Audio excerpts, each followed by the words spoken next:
खातून एक और सवाल भी पूछती हैं कि अगर किसी की अमानत घर में हो तो क्या ज़रूरत पड़ने पर वो इस्तेमाल की जा सकती है? अमानत जो है उसका इंसान देनदार है और अगर वो इस्तेमाल करता है तो बड़ी रिस्क ले रहा है वो, क्योंकि जिस लम्हे में भी अमानत मांगने वाला आएगा उसका फ़र्ज है कि बिला तख़ीर उसे वापस करे।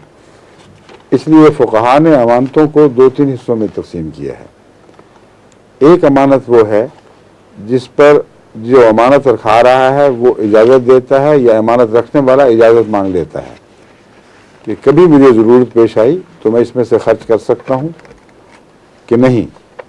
अगर वो इजाज़त दे दे तो फिर खर्च कर सकता है, लेकिन अगर नुकसान हो तो देनदार फिर भी रहेगा, क्योंकि अपनी ज़रूरत के लिए खर्च कर सकता है। मेरे साथ भी ऐसा वाक़या का 1-2 दफ़ा पेश आ चुका है।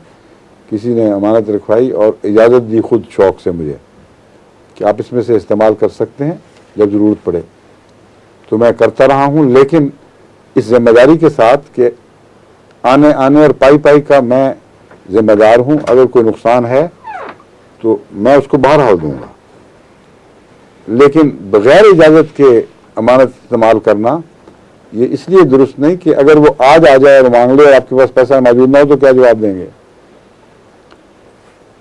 बस एक अमानत है जिसमें इजाज़त नहीं या मांगी नहीं गई, उसमें तो तसर्रुफ दुरुस्त नहीं है। दूसरी अमानत है जिसमें इजाज़त दी गई है, उसमें तसर्रुफ की इजाज़त, मगर देनदार आप हैं, नुकसान हो तो आप जिम्मेदार हैं।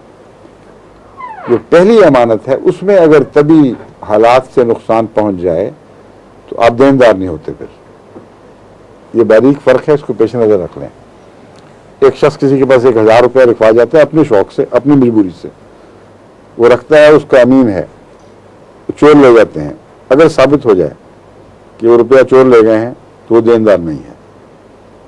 मगर एक शख्स अपने फ़ायदे के लिए इस्तेमाल की इजाज़त चाहता है और इसके इस्तेमाल के दौरान नुकसान हो गया है, तो चूँकि अपने फ़ायदे के लिए उसने एक ख़तरा मोल लिया था, इसलिए वो देनदार फिर भी रहेगा। ये नहीं कह सकता कि मैंने तिजारत में लगाया था पैसा और बेईमान आदमी चोरी कर गया, भाग गया, कोई उसे काबिल कबूल नहीं होगा।